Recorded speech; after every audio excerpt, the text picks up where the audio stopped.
যে কদিন মন না চাইতো ছাড়তাম না, মানে মনের উপর জোর করতাম না।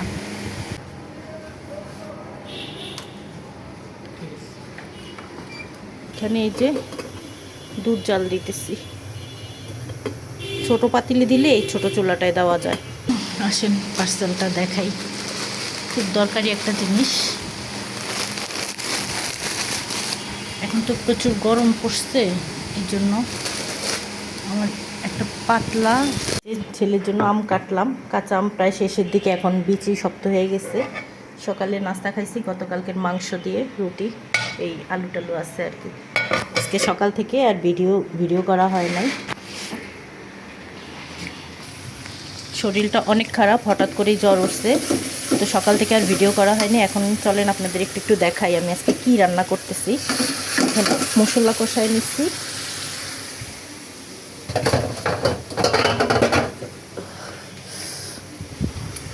মশলা কষায় তারপরে চিংড়ি মাছ দিয়ে দিলাম। চিংড়ি মাছ দিয়ে কাঁচকলা দিয়ে রান্না করব। এখানে ডাল রান্না করতেছি। এই যে ছেলের জন্য আম কাটছি, আমের বিচিটা দিয়ে দিছি। আর এই যে কাঁচকলা কাইটা কমলার মা হলুদ পানিতে ভিজায় রেখে গেছে। কাঁচকলা দিয়ে চিংড়ি মাছ রান্না করব। মেয়ের জন্য একটু খিচুড়ি রান্না করব, মেয়ের জন্য সাবুদানা রান্না করবো, এগুলো রেডি করে রাখছি। আর এই যে শাক রান্না করছি, 2 রকমের শাক। গতকালকে যারা ভিডিও দেখছেন দেখবেন যে 2 রকমের শাক কাটছি, হেলেঞ্চা শাক আর ডাঁটার শাক। তো দুইটাই আমি একত্রে করে ভাজি করছি। আমার কাছে আবার অনেক রকমের শাক একত্রে করে ভাজি করলে খুব ভালো লাগে, যেটা আমি বেশিরভাগ সময় খাই। শাকটা ভাজি করছি। শরীর খারাপ থাকলে আসলে কাজ করলেও ভিডিও করা হয় না। কাজ কিন্তু বন্ধ নাই, সকাল থেকেই নানান রকম কাজ করতেছি। সব কাজ তো আমাকেই করতে হয়, যেহেতু আমার সংসার। কমলার মা তো আমাকে জাস্ট হেল্প করে, মেইন কাজগুলো তো আমাকেই করতে হয়। যাই হোক, মশলার সাথে চিংড়ি মাছটা একটু কষাবো, তারপর কাঁচকলা দিব। তো আমি কিছুক্ষণ ঢেকে রাখবো চিংড়ি মাছগুলোকে আর কি।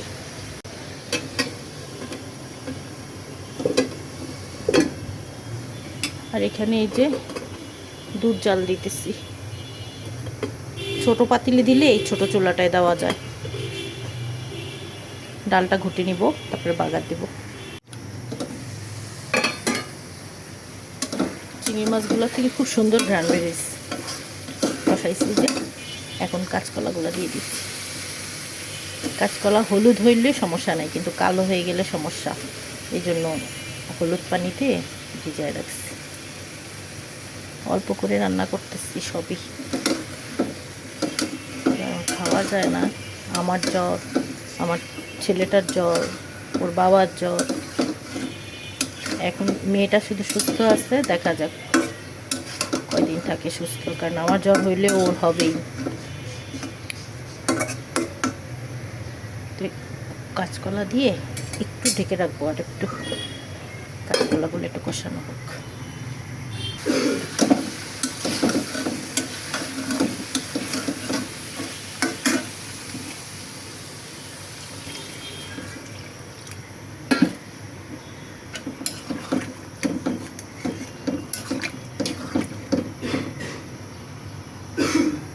এই যে ডালে বাগার দিচ্ছি, ডাল রান্না শেষ।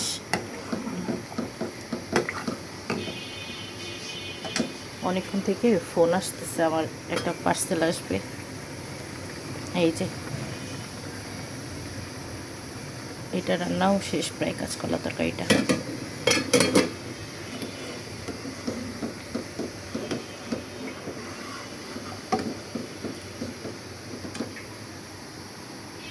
সব এলোমেলো জায়গাটা গোছাবো, কিছু খাবার টেবিলে দিব, তাহলে মোটামুটি কাজ শেষ।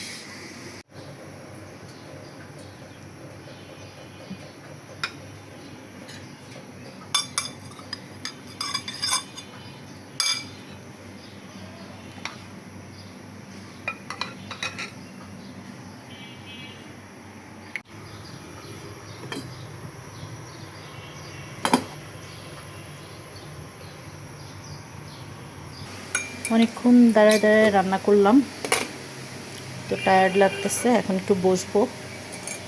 এখানে একটু টক দই নিয়ে নিলাম। প্রতিদিনে আমি এই টাইমটায়, রান্নার টাইমে আর কি, নাস্তা খাওয়ার পর পেটটাও ভরা থাকে ওই টাইমটা। এক মগ টক দই খাই। টক দই আসলে এক মগ না, টক দই হচ্ছে এই যে এইটুকু, এক মগ থেকে একটু কম, বাকিটা পানি।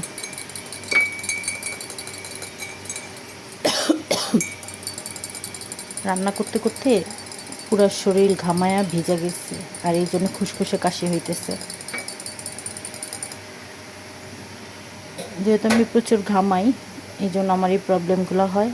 আবার শ্বাসকষ্ট হয়ে গেছে এই কারণেই, মানে শ্বাসের প্রবলেম। তো যেহেতু প্রচুর ঘামাই, আমার চুলার কাছে না আসাই ভালো। কিন্তু মেয়ে মানুষ হয়ে জন্মাইছি, রান্না না করে উপায় নাই।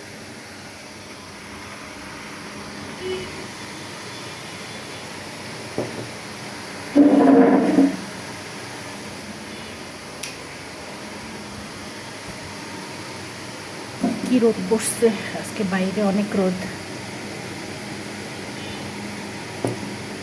রান্নার বুয়া রাখছিলাম, যেহেতু এই সমস্যা হচ্ছিল, আমার শ্বাসের প্রবলেমও হয়ে গেছিলো মাঝখান দিয়ে বেশি। তো রান্নার বুয়া রাখছিলাম, আপনাদের ভাইয়াই বলছিল যে রান্নার বুয়া রাখো। কিন্তু যে বুয়া রাখছি, বুয়ার রান্না বান্নার অবস্থা দেখে 2 দিন রান্না করছি, তৃতীয় দিন পুরোপুরি রান্না করাও শেষ হয় নাই, তার আগে বুয়াকে টাকা দিয়ে বিদায় দিয়ে দিছি। কি সুন্দর রোদ পড়ছে আবার ডাইনিং টেবিলে, এটা খুব কমই দেখা যায়।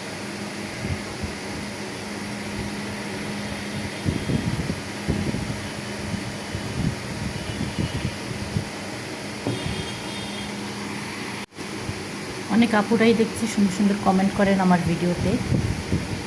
আমি সত্যি কৃতজ্ঞ আপনাদের কাছে। আমি শখের বশে চ্যানেলটা খুলছি, এবং খোলার পরে আমার যে কদিন মন চাইতো আমি ভিডিও ছাড়তাম, যে কদিন মন না চাইতো ছাড়তাম না, মানে মনের উপর জোর করতাম না।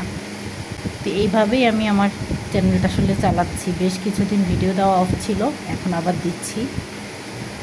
এর একটাই কারণ হচ্ছে যেহেতু শখ করে করে চ্যানেলটা খোলা, শখ হইলেই, ইচ্ছা হইলেই ভিডিও ছাড়ি। আবার যখন আপনাদের কমেন্ট দেখি যে আমার ভিডিওর নিচে আপুরা ভাইয়ারা সুন্দর সুন্দর কমেন্ট করতেছে, তখন না আমার আগ্রহ জন্মায় যে না, আবার ভিডিও দেওয়া শুরু করি। তো এইভাবে আমার আবার ডেইলি ব্লগটা শুরু করা আর কি। তো এইভাবেই সাপোর্ট করবেন, পাশে থাকবেন। সত্যি আমি আপনাদের কাছে অনেক অনেক কৃতজ্ঞ।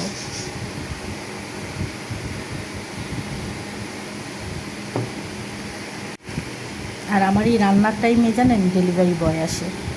সত্যি সত্যি যখন ফোন আসতেছে, একটা ডেলিভারি ম্যান আসবে এখন। আর আমি কি অর্ডার করলাম সেটাও দেখাচ্ছি আপনাদেরকে।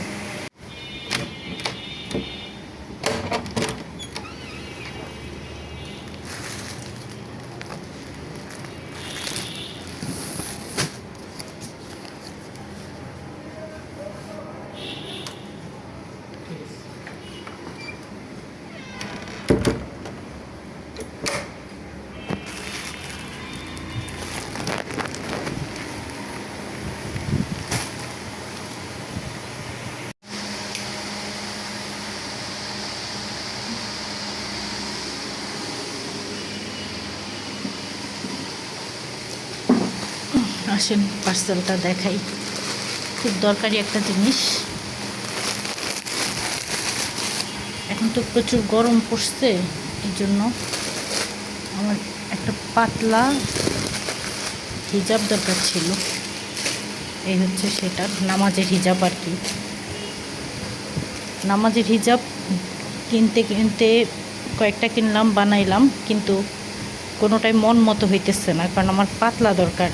যেটাই কিনি মনে হয় কি মোটা, বানাইলাম তাও মোটা লাগতেছে। হ্যাঁ, তো এই যে পাতলা একটা কিনলাম, আশা করি এটা পরে নামাজ পড়তে আরাম লাগবে।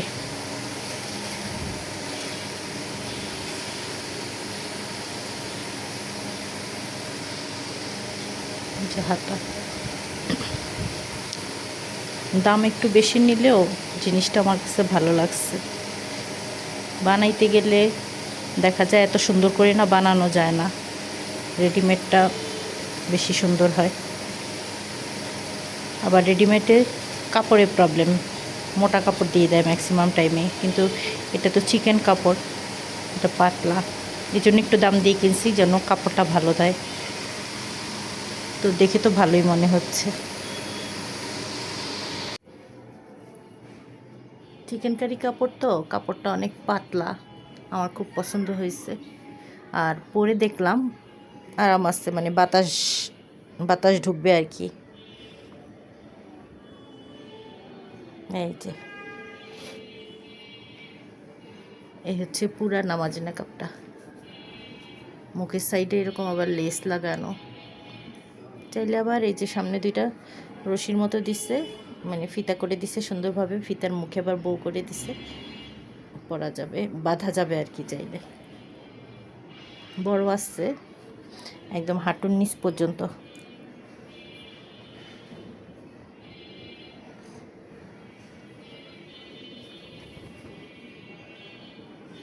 আপনাদের কাছে কেমন লাগলো জানাবেন, আমার তো খুব পছন্দ হয়েছে।